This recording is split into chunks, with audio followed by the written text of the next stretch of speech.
Represent Radio 107.3 FM. I'm joined in the studio by a very special guest. We got Ego LMA. Hi. Ego, hello. How you been? Good. How are you? I'm alright. Don't give me good. Like, give me more. I've been happy and I've also been overwhelmed. To be honest. You got a headline show coming up, so it's totally understandable. Mm. But are you resting as well? Yeah, I'm resting on purpose because I know that the next few days and weeks are going to be very busy. Yeah. It's going to be great though. Yeah, You're going to have a great show. Yeah, it is. It's going to be amazing. I know it is. And I feel like this is just my process of like getting super overwhelmed, but ultimately I know it's fine. Yeah. Yeah. But don't you feel like after your headline, you're just like, all right, cool, that happened. Yeah. And all that feeling is like just given for like, how long's your show? Probably going to be like an hour. Exactly. Or an hour and 15, so yeah. An hour and 15 and then disappeared. That's it. It's mad, isn't it? I find it kind of annoying. Yeah. It goes so quickly, but it's like months and months of prep. Yeah. And then you go on stage and it's over just like that. It's actually kind of peak when you think about it like that. Exactly. It's a bit mad. All right, so tell me, what are you reading at the moment? I just started a book by an author called Lisa Oliveira. Okay. She's like kind of like I don't want to say she's an Insta therapist, but I found her on Instagram. Yeah. And she's a therapist. So she's an Insta therapist. Yeah, but she's an actual therapist, but she gives advice on Instagram as well. She's an Insta therapist that's a therapist who uses Instagram. Yeah. So but she's a therapist. but she's an actual therapist. Yeah. Yes. So I just started reading her debut book, and it's about like self-acceptance and knowing that you're just enough as you are and not trying to strive for like all these external things. And sometimes I just need that reminder. So yeah, I'm enjoying it so far. So it's good, yeah? Yeah. Good. Well, we've got a lot to speak about. Mm-hmm. Koji's album is out and you are all over this album. Mm-hmm. Well, you're on War Outsiders doing BVs. Yeah. I'm going to be real with you, Yeah. I genuinely feel like those BVs made the tune. I'll be real. Really? Yeah. They just say thank you and leave it there. Thank you. Yeah, you're welcome. Okay. No, I really mess with it, but I absolutely love Anywhere. Really? Yeah, I really do. Good, that makes me happy. Yeah, I love the tape and I really do mess with Anywhere a lot. How was working with Koji for that one? Amazing. I mean, Koji and I have known each other for a very long time. Yeah. So I always find it really sentimental because I'm just like looking at his growth and then I'm like, oh my god. Yeah. It just makes me really happy. And that song was quite easy to do. And I really liked it because he's singing on it as well, which is quite new. Yeah. So it was really nice and it felt like an actual duet. It's like call and response and it's just a nice, pretty song. Yeah, I agree. Yeah. It's one of my favourites on there. Yay.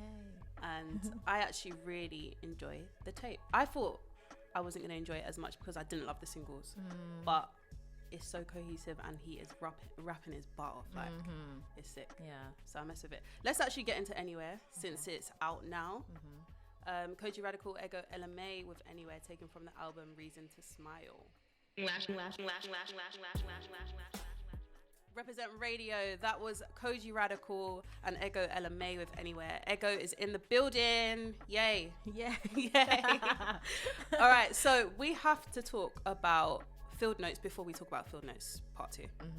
Tell me a little bit about how you felt about the response. I was kind of surprised by the amount of people that were into it. I was only because Honey for Words, my album before that, it was like people were kind of saying a lot of nice things that I kind of felt like, you know, when you like really mess with an album and then someone releases something after and it can either go well or it can be like you really should not have done that. So I was surprised because I kind of felt like the EP was meant to just be a bit of not like a throwaway but just a kind of like I'm still here thing, and it wasn't like album level. If Yeah, that makes sense. yeah. But Yeah. I was just surprised by the fact that it was still very well received, because I was kind of preparing myself for it not to be. Really? In a weird way. Yeah. Gosh. I mean, Yeah. you know, when you said it was So going to come out. It's like, whoa. Nah. Yeah. When you said it was going to come out and then you had your like little listening session, Mm-hmm. I was really glad that it didn't sound so much like Honey Fillions. Do you know what I mean? So it was really nice to hear you like jump on different types of beats and say different things and stuff like that. So I really mess with it. Speck of Dust, I still rinse to this day. Really? We're gonna play it in a minute. Yay. I really, really, really want to play it. But before we talk about part 2, did you create this all together and then say, yeah, let's split into 2? No. Okay, so you've still been making between this time. Okay. Yeah. I knew that I wanted there to be a part 2, and I think I was still kind of in the same headspace. Like I still felt like I had other things to say. Yeah. But I knew that like I would rather do it in 2 parts, because one, I don't want it to be mistaken as another album. Yeah. And I thought it would just be nice to just have like a few songs to just get people into, or like rinsing over and over, because it was just 4 songs. I thought that was kind of perfect. Yeah. And overwhelming people too much. Yeah. What's your process like? Do you sit and just write songs? Are you playing your guitar while you write? How do you usually start? It's different. I sometimes just write with guitar. Yeah. Other times I'll get in a session with somebody, depending on where they're based, because like Flower Child, who I did Speck of Dust with, is based in the States, so obviously couldn't do that together. So some of it is remote, some of it I'm like writing it as poetry maybe, and then just try and like sing a melody and then see how it happens. But it's all very different, and just when I feel like I have something to say. I feel like you're a person that has to feel first, for sure. Definitely. Yeah. Otherwise, does it ever it's hinder not you very- though? Yeah, I think so. Yeah, because I definitely know a lot of people that are like on it, like can't go a day without writing music or singing or this or that, and I am not that kind of person. So sometimes I'm like, am I working hard enough, or like am I really a singer or a writer? But I think I just know what my process is, and it isn't to be doing that every day. And also I feel like I need to live and do other things and have different conversations in order for me to then take that away and like write about it. For sure. Well, let's get into Speck of Dust, and then it's time to talk all about Introvert Hotline. Let's do it. Ego LMA, Flower Child with Speck of Dust.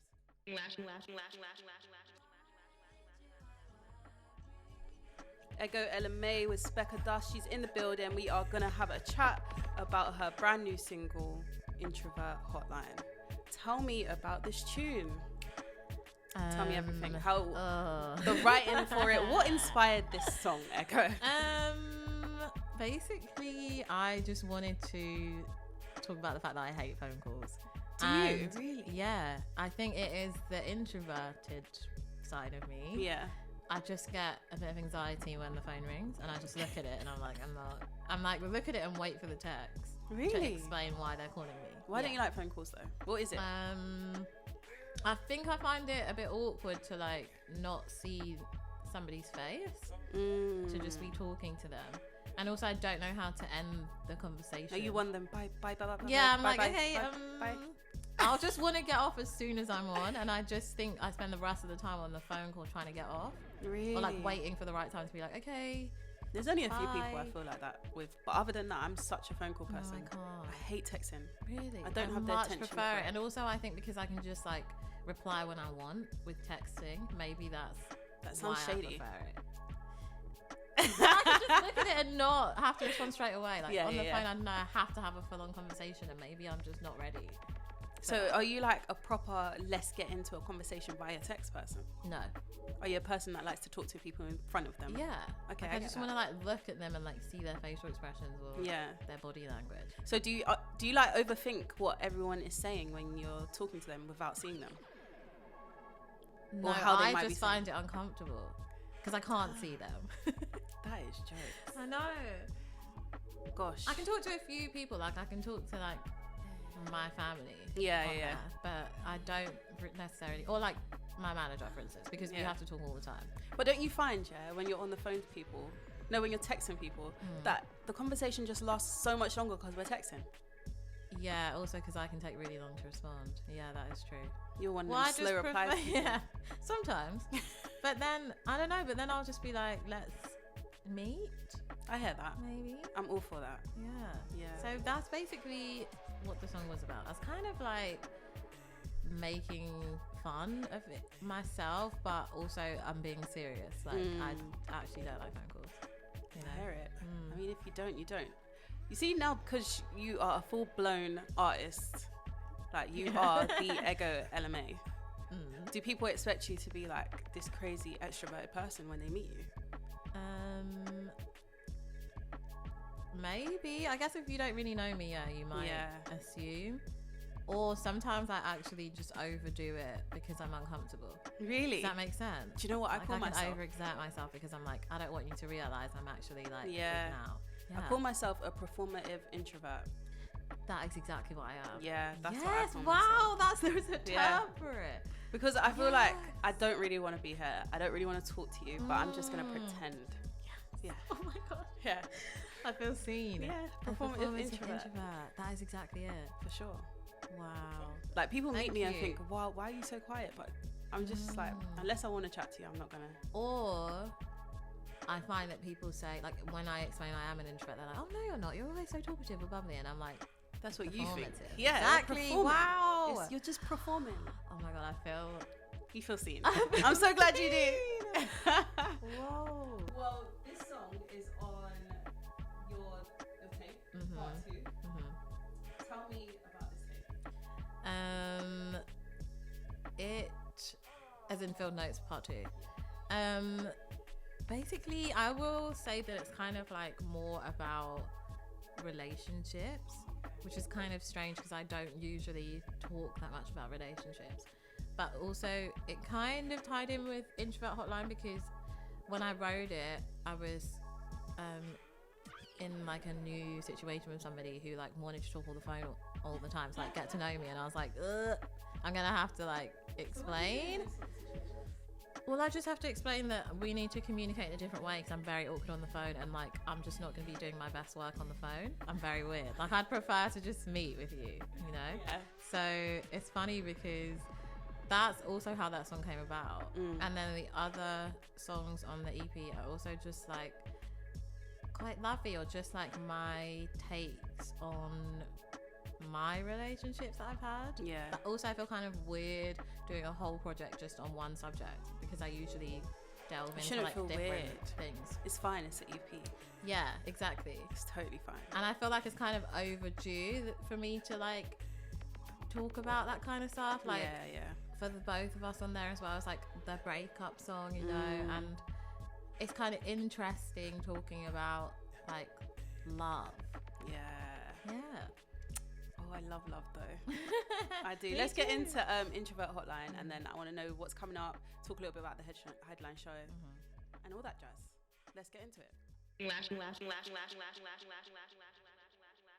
Introvert Hotline by Ego LMA. She's in the building. We've been talking about Fieldnotes Part 2, Introvert Hotline, and now tell me about this headline show.